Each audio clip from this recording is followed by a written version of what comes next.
Welcome back. In our previous interactions, we covered on research paradigms, and we covered all different research paradigms that are important in the study of qualitative research designs. Now we will start our discussion on another topic, another concept, which is interpretive framework, or in other words, you could say research designs which are used in qualitative research. What are some major research methodologies which are developed from various research paradigms that we already have studied? So we are going to talk about case study today as a research design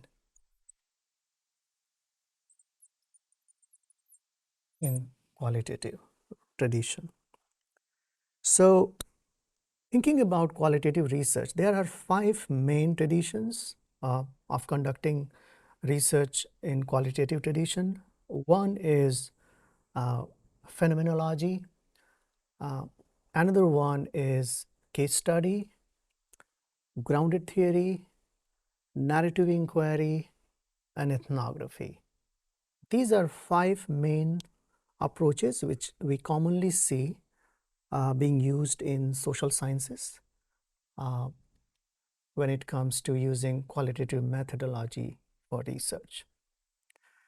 So let's talk briefly about this case study design. What are some key features that this design is?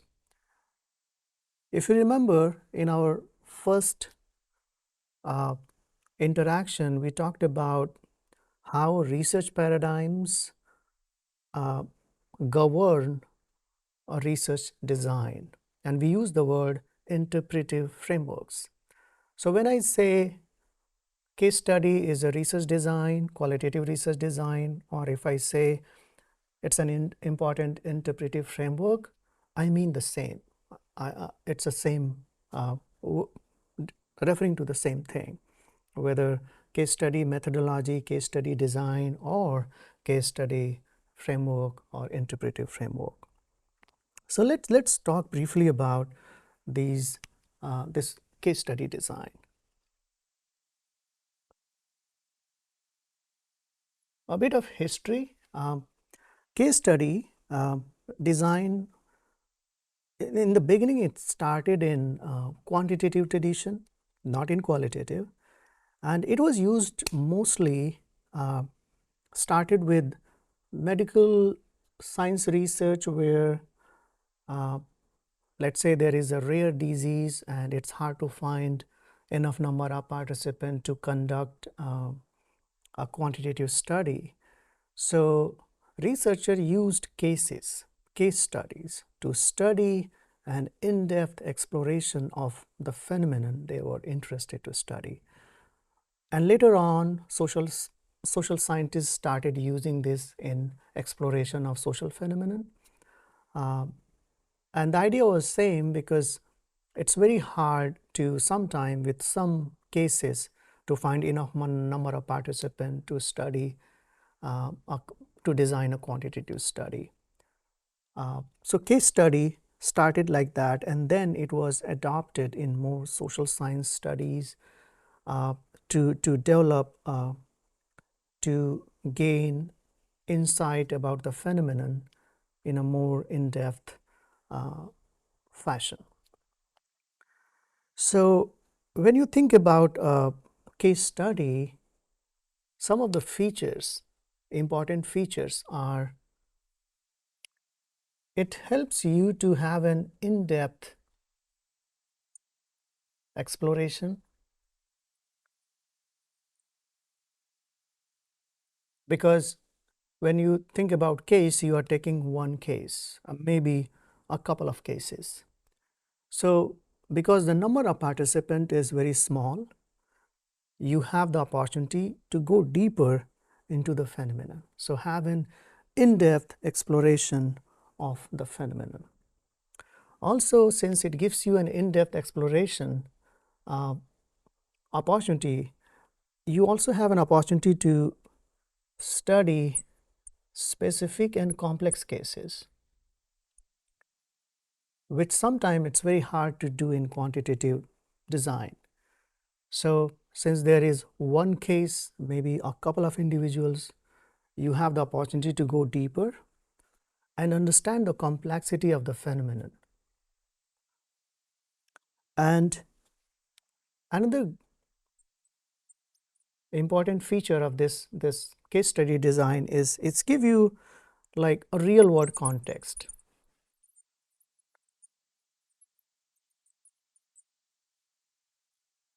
So these are the main 3 points that tells us about case study design: in-depth exploration, uh, because you have a very limited number of participants, you can go deeper and study the phenomenon in its complexity. And also, since the people are the one who have gone through those experiences, you get a real world context of the phenomenon that you are investigating. Now, when I say in-depth exploration, specific and complex, so what is a case here?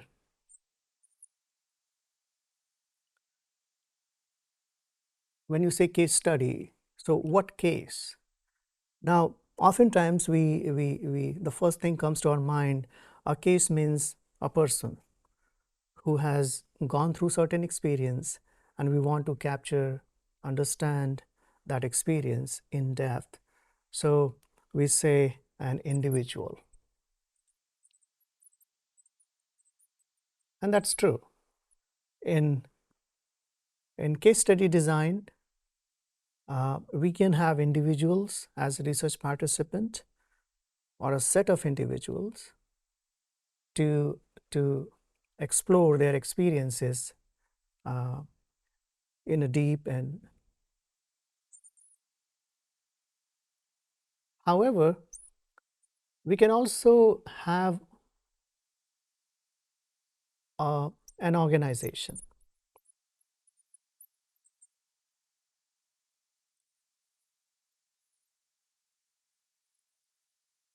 So we can have an organization as a case.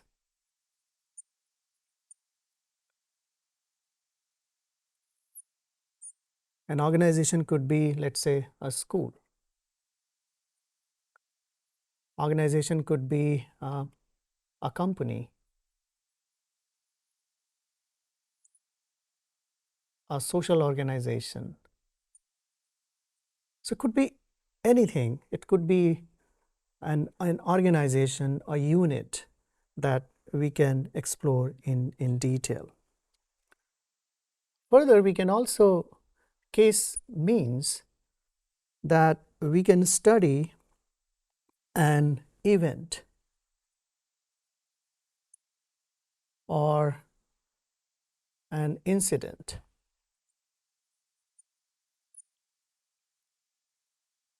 So,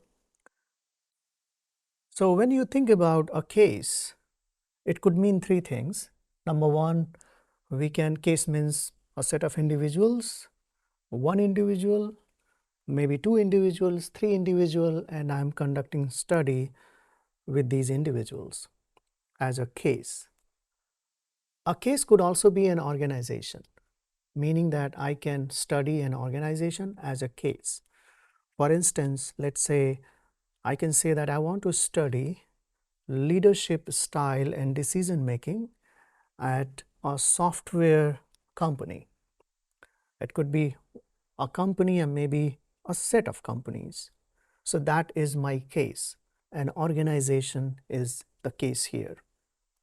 I can also study an event or an incident, and that event or that incident in this case is a case. So let's say if a shooting happens at a school, so I can do a case study at this school. So this is one unit, school as an organization, but also this incident which happened. Uh, Other incidents, let's say there is uh, something happened in a community. So that incident could be my case. So when you think about a case, it could be a unit of individual, an organizational unit, or an incident or event. And then you can go deeper into those. So that's what case study refers to. Another thing to keep in mind is when you think about a case, it is always bounded by something. So you bound it with certain demographic variables, maybe like you can bound it with timeline. You can bound it with geography. So you select an organization, an incident, um, an individual, and you can bound it with geography. So a case has to be bound so that you have a clear guideline, boundaries in terms of what you want to study and where you want to go. So that helps. You may hear this word bound, which is often used in case study research design. So in summary, when I say case study, what it means is, as a researcher, I'm studying an individual, maybe a set of individuals, or a unit, an organization, an event, and that are called a case. So do not confuse if a case study is done on a school or for a particular incident. So an incident, organization, or individual, they are all can be called a case. So now let's talk about the focus. What is the focus of a case study? What do we focus on? So as I said previously, that we focus on an organization, an event, an incident, or a person or a set of people to understand their experience or whatever the phenomenon of interest is in detail, in depth, in real world context, with all its complexities and specificities. So that is the focus of case study design. Now let's focus on the philosophical roots or research paradigms which has influenced this design. So thinking about the philosophical roots,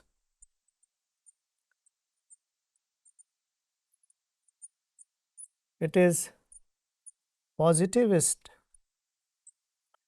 positivism and social constructivism.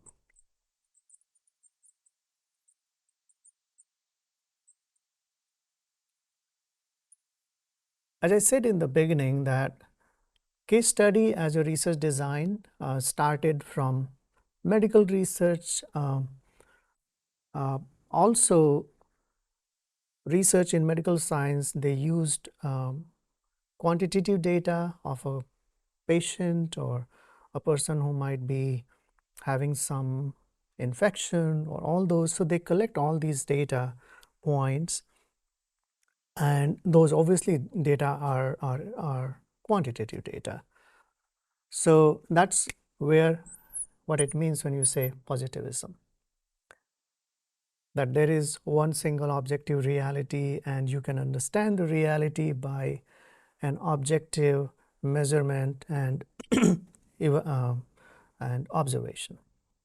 Now this method is not only limited to quantitative research, it is used now in also used in by social scientists as well. So in social sciences, obviously the philosophical roots are social constructivism, which means that people's experiences are socially constructed. People's perceptions, attitudes, experiences, they're all they do happen when the individual interact with their environment, including people, objects around them. So philosophical roots are positivism and social constructivism. Now let's think about data collection. In case study research design, what are some tools of data collection? A key tool for data collection in case study design is interview data. So as a researcher, you go and have in-depth interviews with the people who are part of the phenomenon, being part of the phenomenon, and you interview them in depth. What I mean to say in depth is like you don't have uh, questions. Obviously, you have questions, but you go deeper in terms of uh, open-ended interviews and try to get the a deeper understanding of the complexities and the variables which might be implicated in that phenomenon. So in-depth interviews are a very important tool under case study research design.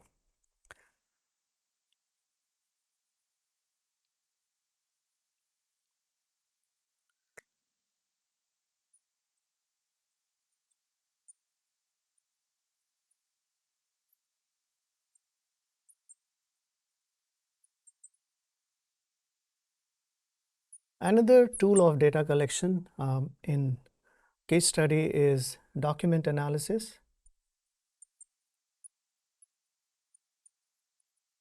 So as a researcher, you can collect documents which are related to the phenomenon of interest, and you can do a document analysis.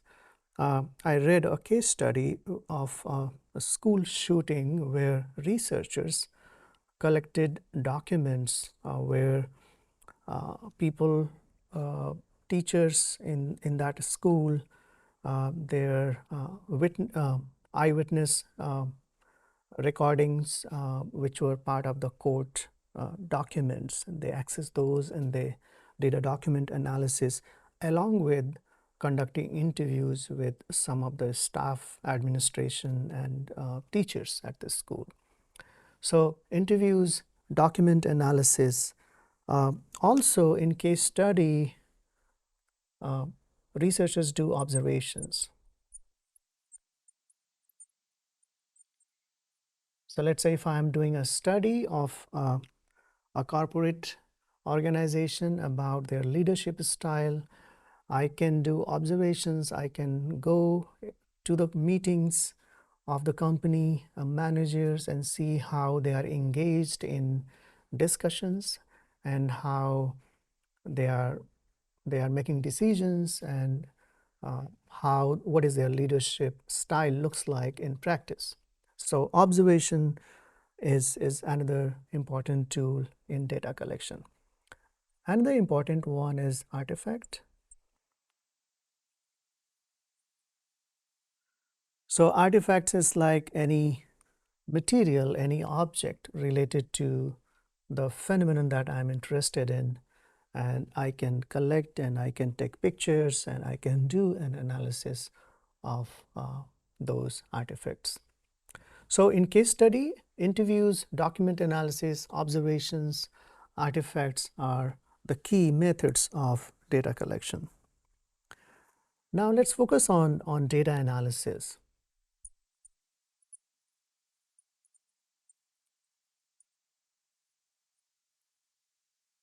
Thematic analysis is,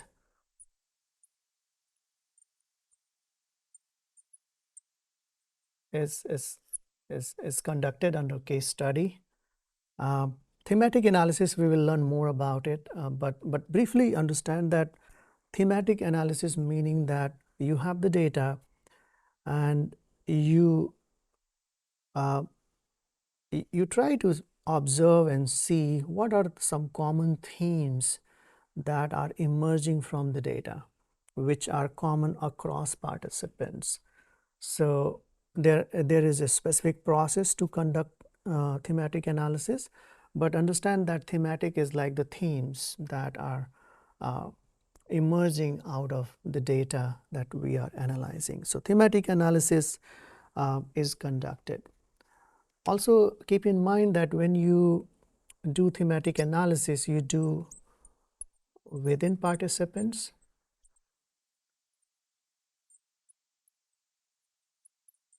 and across participants.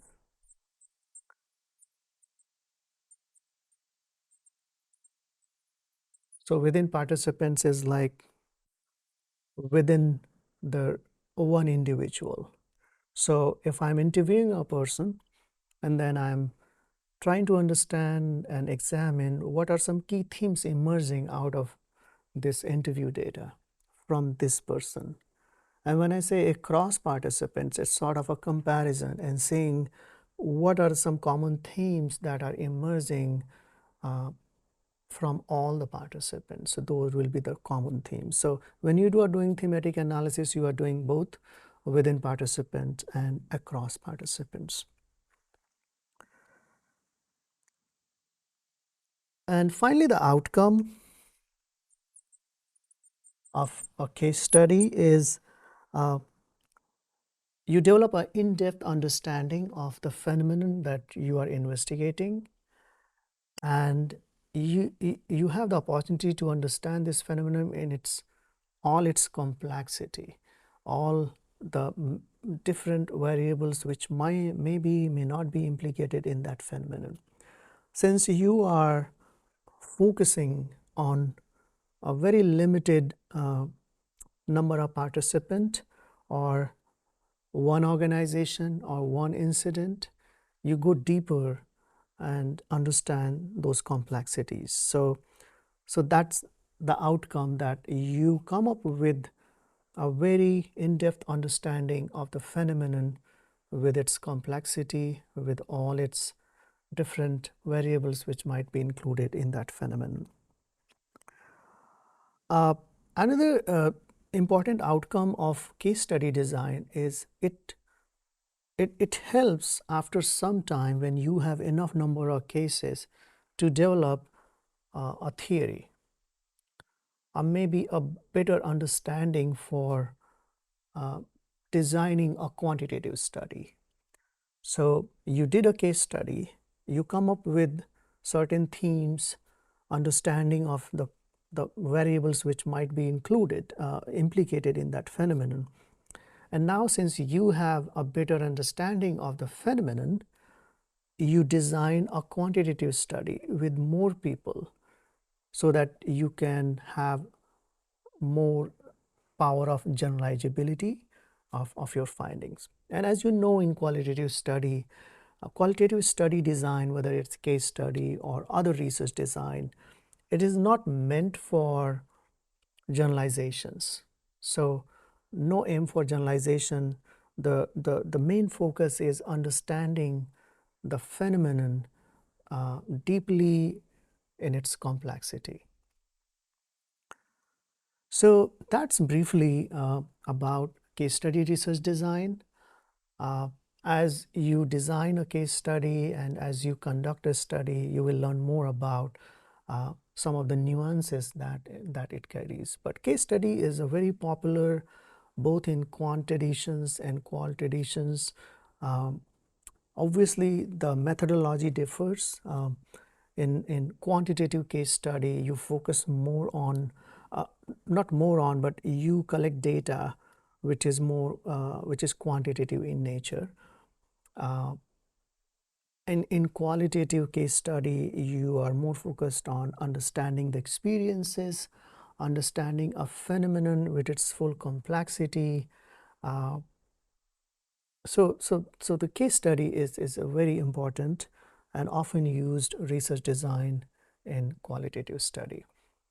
In summary, just keep in mind that when you hear about a case study, a case could be an individual, a case could be an organization, a case could be an incident that the researcher want to understand deeply and get a comprehensive picture of all possible variables which might be implicated in that phenomenon.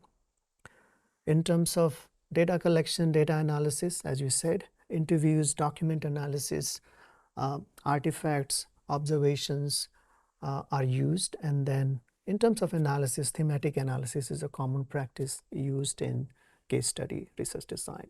So that's briefly about case study design, and I will see you again talking about another research, qualitative research design. Thank you.